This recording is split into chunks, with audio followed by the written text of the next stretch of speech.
show you something real quick. I did a video on this, and I don't know if it's too long or people don't like being told what to do or not do or whatever. I don't know, but anyway, mulch.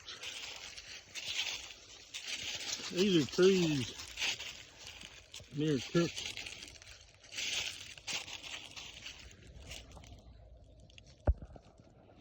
There's the base of the tree.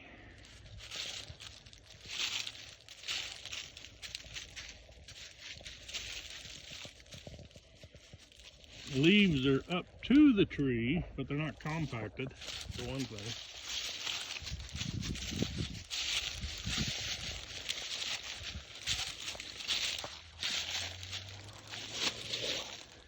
And cedar,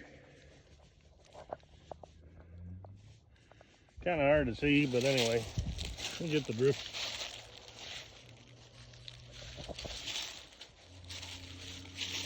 When the water goes roaring through here, if it ever does, if we ever get a big rain, then yeah, leaves and sticks and stuff will pile up on one side.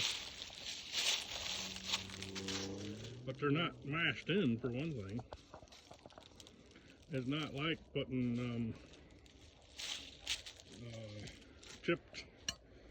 chipped wood or whatever, you know, mulch, stuff you buy in bags. These are just loose leaves around these tree trunks.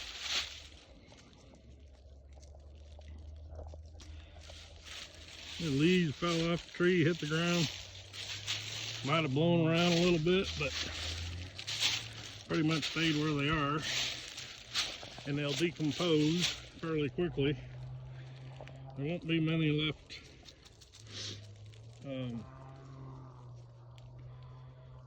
by spring of next year. So Mother Nature does not mulch around her trees. And any time it does happen, the bark falls off because the tree thinks, oh, the ground has risen, so it gets rid of that bark and then grows roots there. And then someday down the road, somebody says, oh, let's take the mulch away from that tree. And they find out that it's got roots wrapped around it, higher than it should, underneath the mulch. And it basically kills the tree if you expose it. So that's why trees die when you mulch around them. There's your lesson.